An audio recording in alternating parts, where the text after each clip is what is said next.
think we may as well get started. Thank you so much for coming on this beautiful day.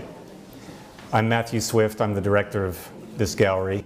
I'm so pleased to have this second solo exhibition up by Ruth Mordecai, who I've been working with since I began this gallery. Her first show was just exactly 2 years ago, and it's wonderful in coming to the second show by several artists to see their development, and it reconfirms me in my commitment to be working with artists for a long time. I still have a lot to learn from Ruth Mordecai, even though I've had many conversations with her in her studio in the gallery about art, about her own work.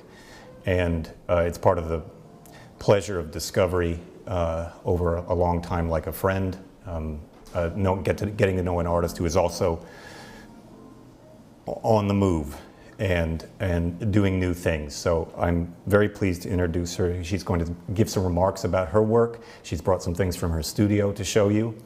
And then I believe at some point we'll open things up for more conversation. So have some questions in mind, and you'll have a chance to speak with her about them in the second half and introduce our speaker. Thank you. I wrote down gorgeous day. Hopefully you will see or hear something that relates to your life.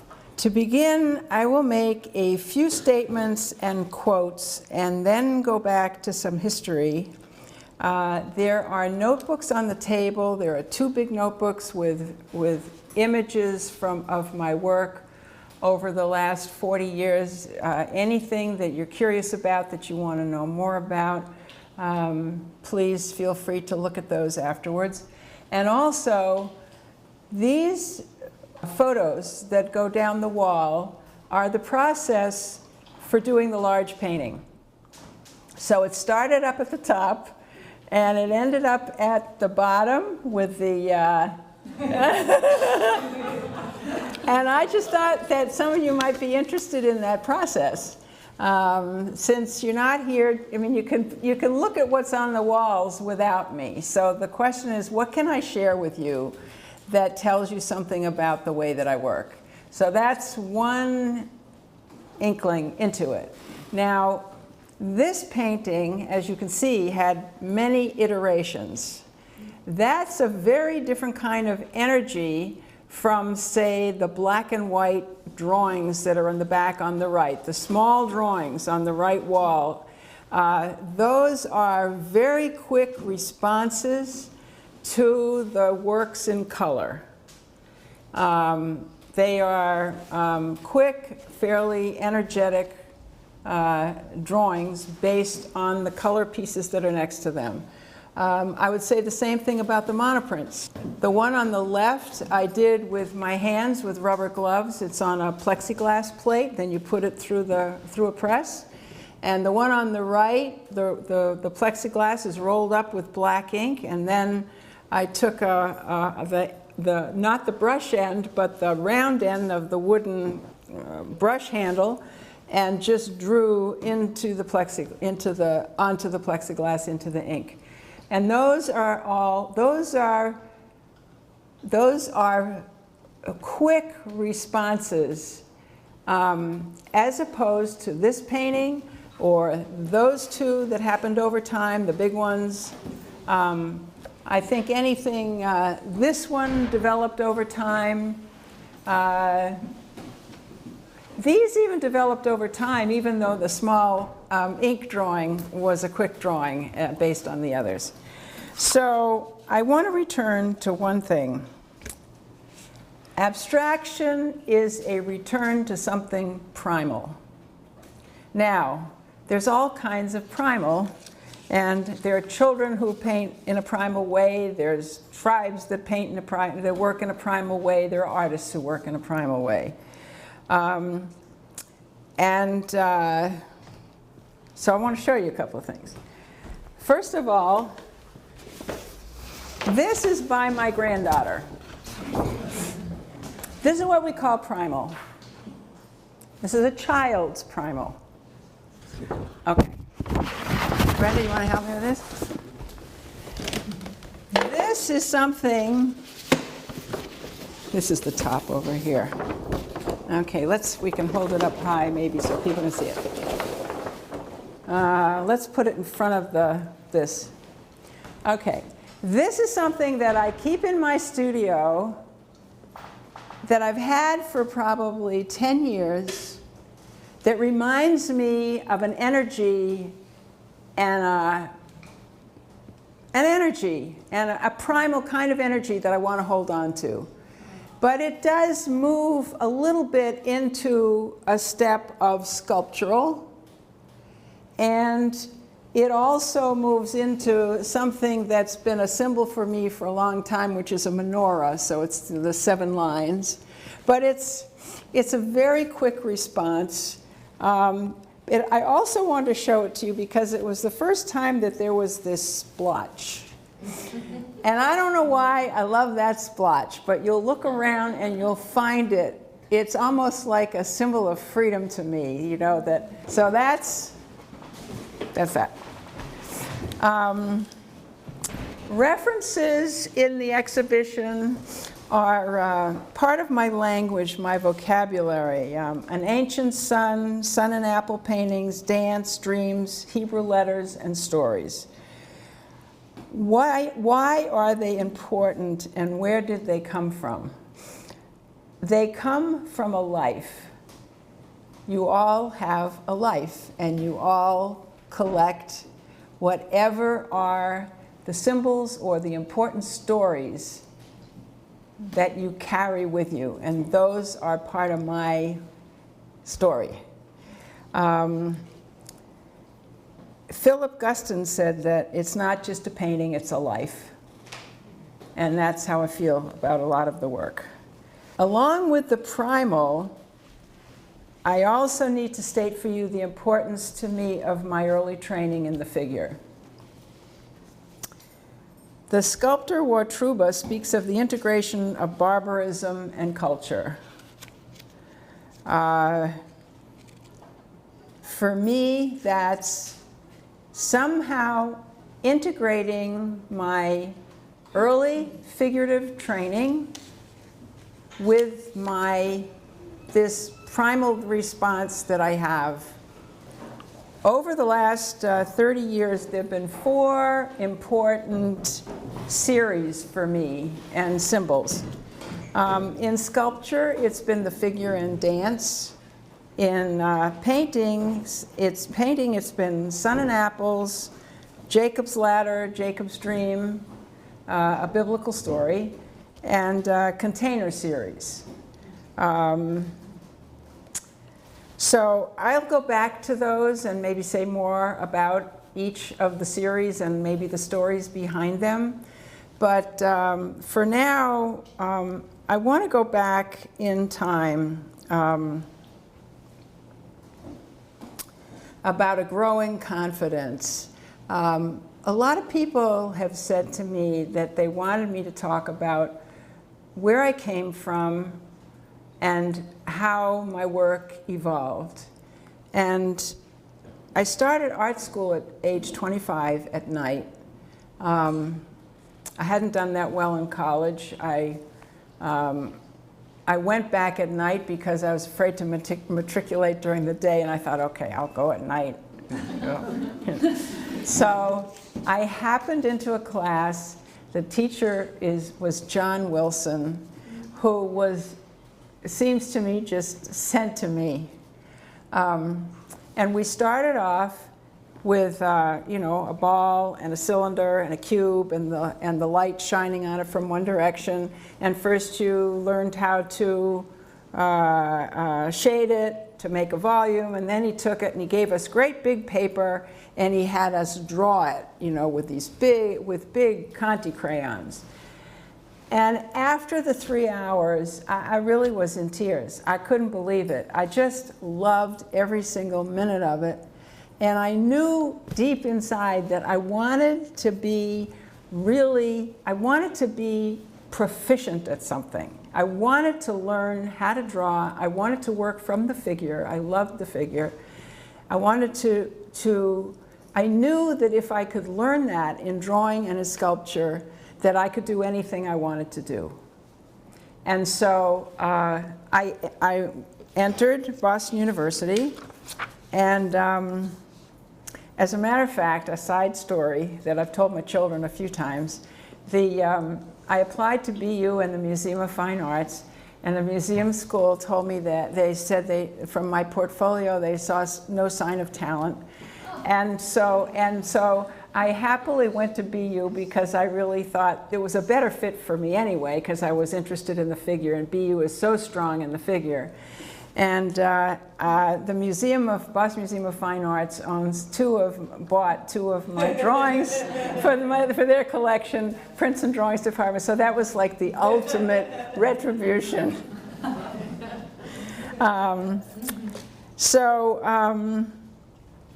I started in basic sculpture, and another person came along, Lou Cohen, a wonderful fiery guy who was in love with sculpture, and he showed us how to take a stick and put the burlap over and under it, the way the muscles went, and how to find the edges. And I mean, I was hooked. And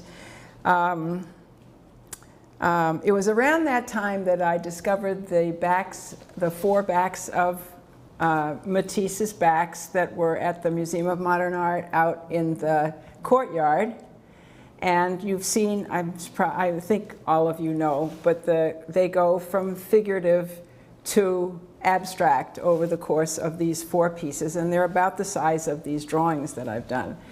So, and the heads of Jeanette, which is the same thing with a portrait that he did. And so,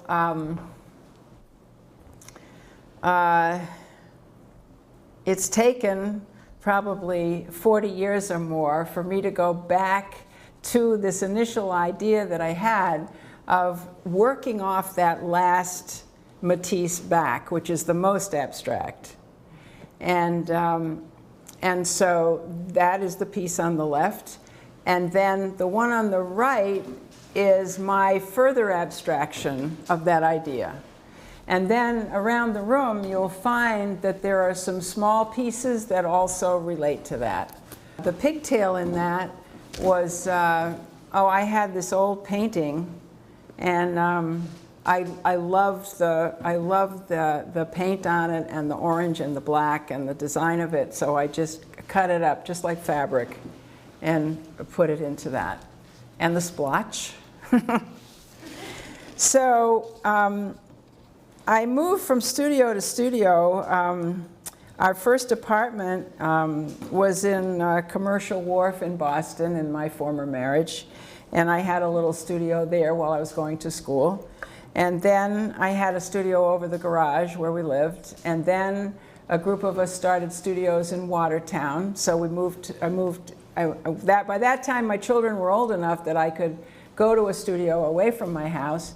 And then the possibility came up of having a studio in Fort Point. And I knew that I was never going to move to New York. My children were here, my family was here, and the warehouses in Fort Point were the closest thing to Soho for me. So in I went, and my studio was there for 25 years. And during that time, I did some teaching and created workshops, a defining moment for me for standing up for myself was with a teaching assistantship that I had. There were 6 of us in the graduate program. By this time, I was almost 40 years old. And we were assigned different teachers to work with. And I wanted to work with Tovish. And this other young man who was in my graduate school class said that he came up to me and he said, well, I have to work with him because I have a work schedule, and it's the only hours that I can teach with him are the hours that, because there were several faculty who were teaching, so you had to choose which one. So he said, he's the only one that I can teach with because of my work schedule. And so I went to Tovish and I said, you know, I think I'm the most, this is the first time I'd ever done this professionally. I went to Tovish and I said, you know, I think I'm the most qualified and the most mature to be your teaching assistant. And, but so-and-so says that, you know, he has to do it because of his work schedule. And he looked at me and he said, I'll handle it. So we went into the time when it was the assignments were made. And this young man put up his hand and said, well, you know, I have to assist you. And Tovish said, no, Ruth Mordecai is my teaching assistant. And that was it. And I can't tell you what a wonderful feeling that was, to have said what I wanted and to really gone after it and to, you know, and then I was, and it was a remarkable experience for me because he was just the best. So one other note about the importance of workshops over time. I've worked with Steve Imony, Tim Hawksworth, and Jana Coffin, who's in Gloucester. And anyone who has the opportunity to do that, it's a wonderful, besides going off in a residency to do your work, working in a process workshop is really a great thing. So now,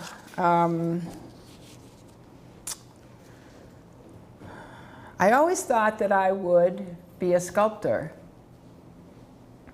And here I was working from the figure, and I worked from the figure. As soon as I had the figure figured out in a stationary way, I started to move the figure into dance.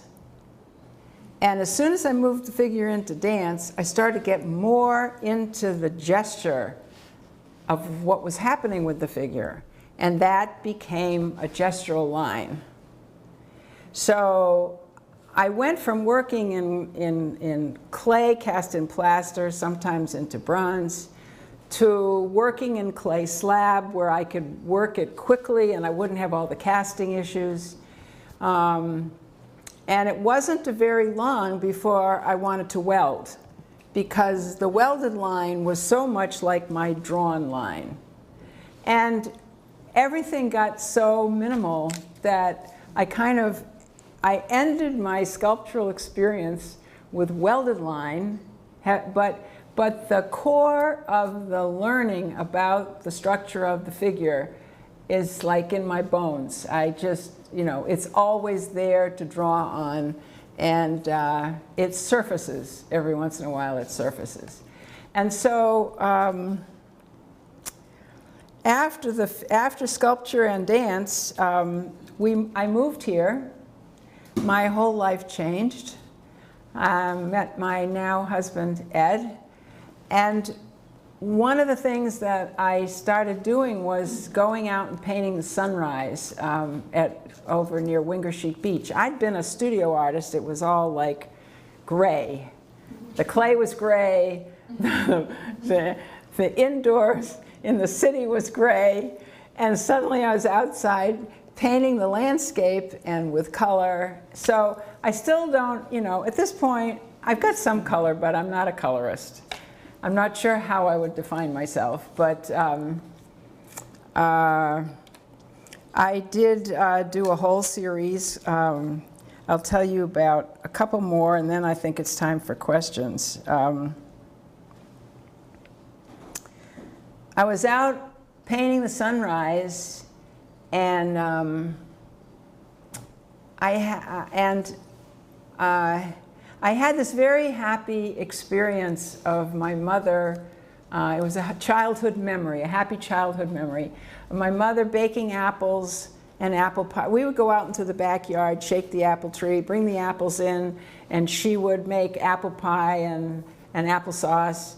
And it was just a happy time, and the smells were wonderful, and we loved the food, and she was happy. And so I had this sort of poetic vision when I was out painting the sunrise, wouldn't it be wonderful to paint apples hanging from the sun? And that started a whole series of apples hanging from the sun. So those are in there. And then at some point, Hebrew story came into play. I did an arc for a synagogue in Beverly. It involved a lot of study, but the fact remained that it started me reading about Hebrew stories and parables. And one of my favorite books by Lawrence Kushner, God Was in This Place and I Did Not Know. And that started a whole series of Jacob's Ladder paintings about the story of Jacob's Ladder, because this is what Jacob says when he goes out into the desert, puts his head on a rock, and goes to sleep and has a dream that the angels are going up and down the ladder. So I got all involved with the story, and that became a source for a series of work. And the final series, container series, this is part of it still. And this painting, the container series is the last, it's really been the last 3 or 4 years. When I've been trying, I'm feeling like they're summarizing. Like I'm taking a lot of the symbols and images that I've used over the years, and I'm trying to put them into this container to tell the story.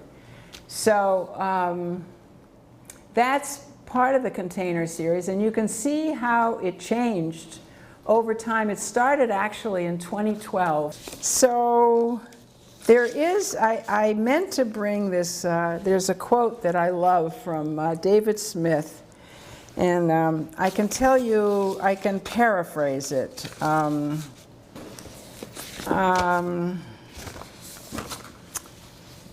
It's identity and not that overrated talk of ability that makes the artist's work. It's the search, the misty dream, the fluid force, what the artists term what the critics term the failures. The artists choose because they're unresolved. They're the misty dream that keeps us going on. So that's it for now, and I welcome any questions.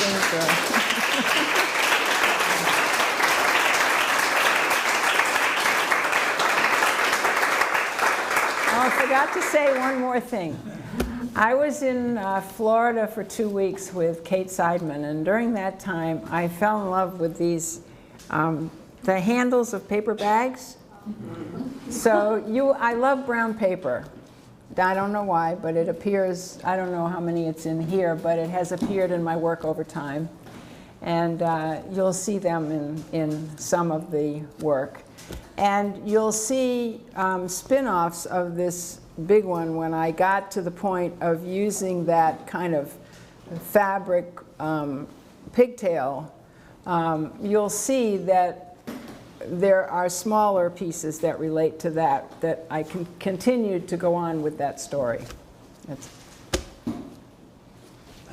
have a question. Yes. In regards to paper, you said you love paper bags, and I've noticed all your work is placed on paper. Mm-hmm. Is there a particular reason for that? Have you done other things that are not in the show, where you use canvas or some other substrate? Well, I've used canvas, but not for a long time. I like paper because, first of all, I work on it on the wall on mat board, so it's really smooth surface. This paper is 300-pound weight. It's very heavy. I can do anything to it as I would with canvas. And what it allows me to do is cut it and change the format of it any way I want to. So the large painting, for example, started off as 2 pieces of paper that were the same size as that. So they were 60 by 40. initially. And the left side kept getting smaller, and it just gives me a lot of freedom. That's a good question. And I gesso it, and it's very sturdy. Otto. Thank you for relating your work to your life. What I heard was that you moved from sculpture to dance to painting. Is that? Well, the sculpture, the dance was in sculpture as well. It was all Okay. sculpture. Okay. And drawing, yeah. So you seem to have, I find that very interesting, you seem to have left the corporeal world with a line. A line, but not just a line, but the line connected to what you knew about the figure turning. Right? That's the trajectory that I saw. Not always the figure turning, but that was the initial. Yes. Yes. And so, how did you move into color? Well, you know, I'd had painting in art school, and I had periodically done a little bit of color. And the steel pieces, I started rubbing different kinds of wax with color into the steel pieces. And then when I got here, it was just crash. I mean, I was outside painting the landscape, like, you know, Yeah. somebody released. So, yeah. Yeah, thank you. Suzanne. Did you mean that you actually did dance, or that you were looking Both. at dance? Both. I just love, well, no, I didn't do it in any professional way. I just did it for fun. I Oh, just so you like to just dance. like to dance. Yeah, I just like to dance. As a dancer. What? You didn't No, train? no, no. Oh, No. okay. No. Did you mean that she went as a medium from sculpture to practicing dance? No, no. Oh, okay. I got confused. Thank you. Yes, sir. Go ahead. The man in I the wanted tie. to, having heard all that you said after you spoke of the primal, with which you began, I wanted to return to that. And you distinguished the child's primal, and then there was another artistic primal. That's the Christian narrative of a journey from innocence into the world and then back to redemption. Yeah. So that is the childhood, the Wordsworthian ode, the title escapes me, but yes. And so primal is, for the primal you're talking about as an artist, is at the other end of the beginning. Is that fair? I don't know what you mean, I think. You're not returning to the primal of a child. You contrasted this primal with a Right. child, but it has something in common because you want to call it primal. Right. So, having said the other things about the narrative of your life, I just would invite your comments again on the primal. I think that as an artist, I need to stay in touch with process. That all the intellectualism in the world will not get me to the place I want to get to. I have to be able to leave it behind. It's always with me. In other words, I always have my rational, trained mind, but it's kind of like, Guston makes this wonderful statement about he goes into the studio and gradually first the critics leave, then then whoever else leaves and his colleagues leave, and then he leaves. He's there, but he leaves, and then he can begin to just let it happen. And it's not like you leave behind what you know, but it's that process. It's still a release. And I'll just remind ourselves, you used the word, when you showed us the large drawing from 10 years ago, Yeah. you said there's a freedom Yes. and a release, Yes. 2 words you used. Yes. And, okay, thank you. You're I welcome. just, I think Thank you tying for that the in helps. question. Oh, Gordon, yes. Go ahead and nail me. I don't think. I'm interested in the middle of those three drawings on this right wall. Uh-huh. The middle one, it intrigues me a lot, and I wonder if you could comment on how it developed, what your mindset was as the.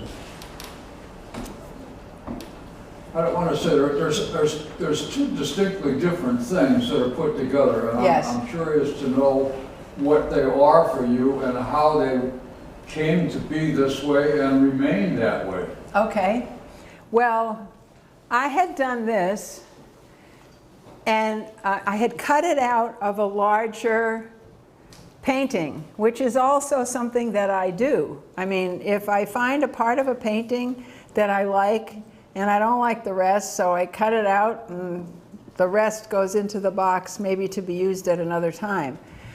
And it had been sitting on my wall for quite a while, and I just really liked it. And, but I didn't know what to do with it, because I felt like it was so small that I couldn't give it the kind of dignity that it deserved. And this ancient sun form, which is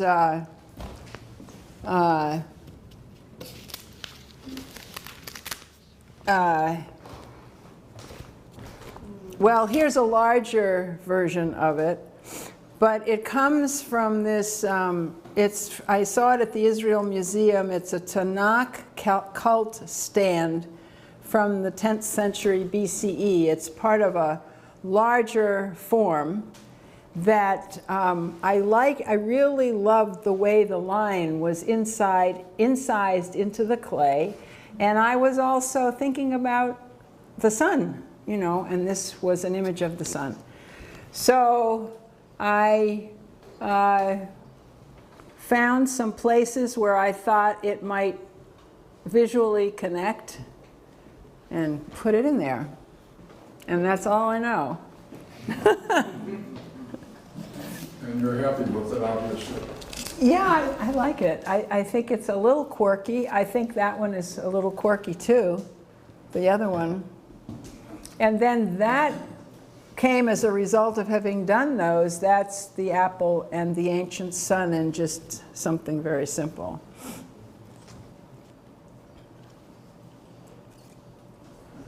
The center part of that one, everything in it has shape. Gordon's trying to get me to understand shape. I just want Yes, you it to does. I want you to be aware of what you do. Okay, okay. Got it. And one might wonder, and in that center part, to my eye, the shapes are appropriate for each other. They really, really live organically in an interdependent kind of way. The linear drawing that you have on the outside, to my mind, doesn't carry, it's not charged I understand. with any Right. graphic or communicative power. And I wonder about I still wonder about how they got together. I know you explained it, and I think it's really random. I mean, I think I had that sun, and I kind of wanted to put that in there, and it's beyond. Yana, do you help me? Well, I was actually going to ask you about those three too, because I think they're mysterious in another kind of a way. Yeah. And you're working from intuition a great deal of the time with these deep symbols that have so much feeling in you. I mean, you work with these symbols in a unique way. And so I find them fascinating. I mean, I could use my intellectual and analytical skills to say, oh yeah, but this and this, but when I let that go and just let myself enter in, I enter in first into the colored piece and then into the other. Mm-hmm. That I just go, I would never do anything like that, you know, and that interests me a great deal. Hmm. I also wanted to say that if anybody wants to see one of your paintings that has the paper bag, they need to go to the comic room. You have it right up Yeah. as you go in. Oh, wow. When you're at the checkout, They don't have my you look name up. on it, but it's mine. It says Oh, you know where buy local. Yeah, it's about that big. It's a fabulous painting. I gave it to them when they moved to their new location, and I said, you know, keep it or not, or whatever you'd like to do. I just thought it was the appropriate place for it, and they gave me a big basket of goodies, so we had a wonderful barter. Yes? I'm curious if you could speak at all about how you cycle through paintings that you've gotten started and you go back to, and if there's any rhyme or reason, if it's stages in your life that maybe triggered you to keep going back to this one while there's others that weren't. Just, you may not have any comment. No, it's a good question, because sometimes things sit in the studio and then I go back to them. And this piece is a good example, because this originally was this piece of paper. I think it goes up to the top, to here. And this was not there. This was not there. It was these shapes and this pink form and these, which I think of like the menorah. They were cut out pieces of paper. And then I went back into it, pasted it all onto a larger piece of paper, and just, you know, kept going with it. And all these black marks became a kind of energy that, and this changed it, this changed it. So I... Do this in a way there's a quandary. Do you stumble into it, back to it when you're reading through, when you have... Well, I remembered it. It just seemed to relate to the way that I was thinking with some of the other work that was happening. And I remembered it, and I wanted to keep going with something related to dance. And then I remembered that piece. And I just felt it wasn't finished. So, thanks. Ruth, would you say something about your use of texture in the impasto, like here and in the painting that's almost in the window? There's a lot of layering. Oh, texture. Oh, I thought you said text. It's just happening over time, and it gets thicker. I don't know.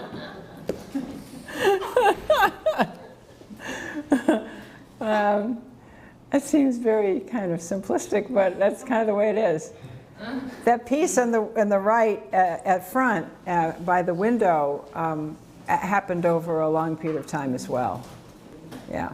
Because sometimes, you know, they're just not finished, but there's something there that I like, and they're, so. It's almost sculptural. Yeah, yeah. Susan.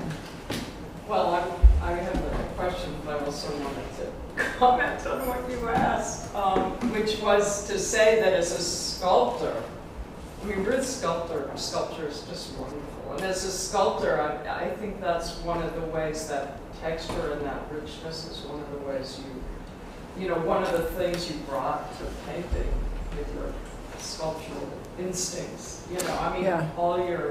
the work you do that has so much texture in it is, and lushness just feels like, I mean, I just see your sculptural work in it, you know, and it seems to make perfect sense to me that you do that.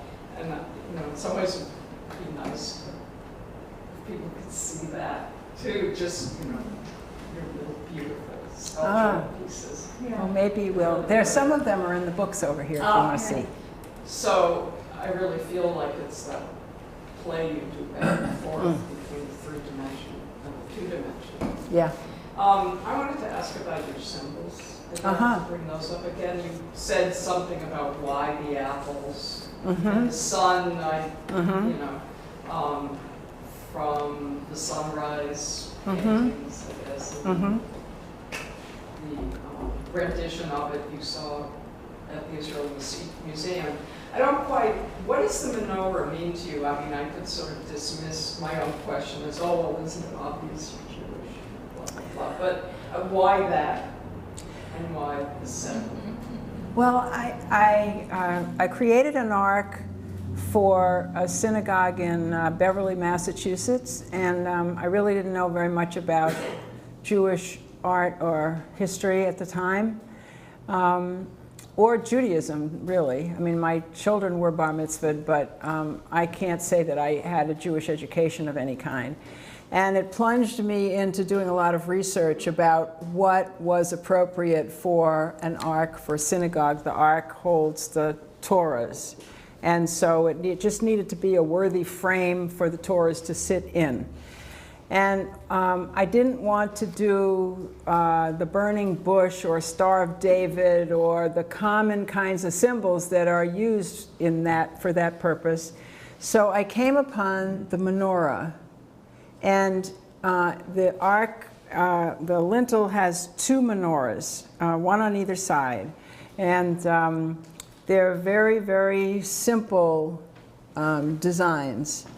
And it just kind of kept in my consciousness as a wonderful symbol to keep using. And so I just have used it over time in a lot of different ways, and it sort of connects me in to the Judaism piece for me. So it's sort of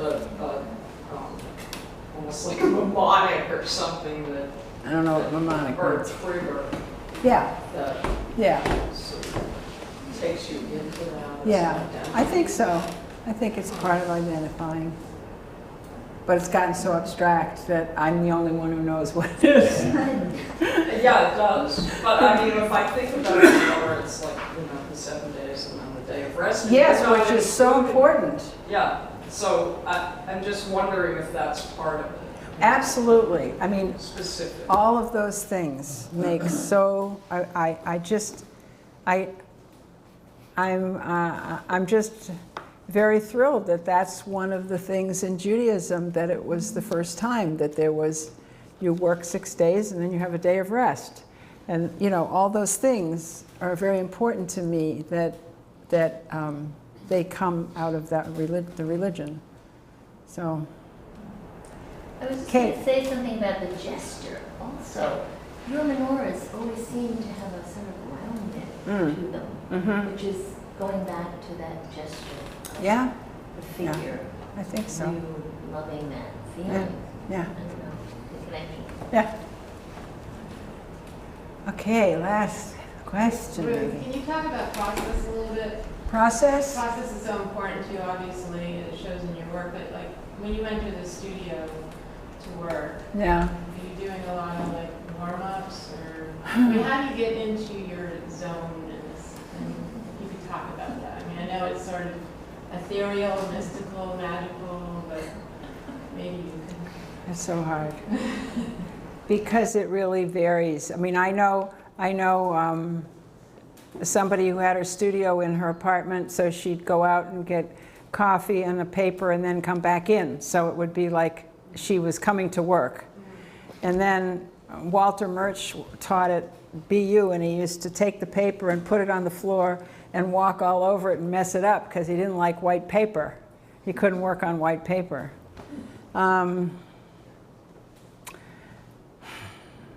I do have to clear the deck. I have to have the details of life out of my head. So that's one thing that's really important to me. So I might even spend the morning on the phone and not get started until 2 o'clock, but then I know I can work right through. Or I might get up first thing in the morning early. Very early is often also a good time before I start to think in terms of, you know, the rest of the day. It's really hard to say. Sometimes just being in the studio is enough, you know, to just sit in there and not feel like I have to do anything else. Or, you know, I have artist friends I have conversations with that, you know, that might trigger. I don't have, I'm not somebody who says, okay, I'll be there, you know, every morning at 8 o'clock and work until 2. I just don't work that way. I'm sorry, I can't help with that. Okay, I think that's it, everybody. Thank you so much for coming.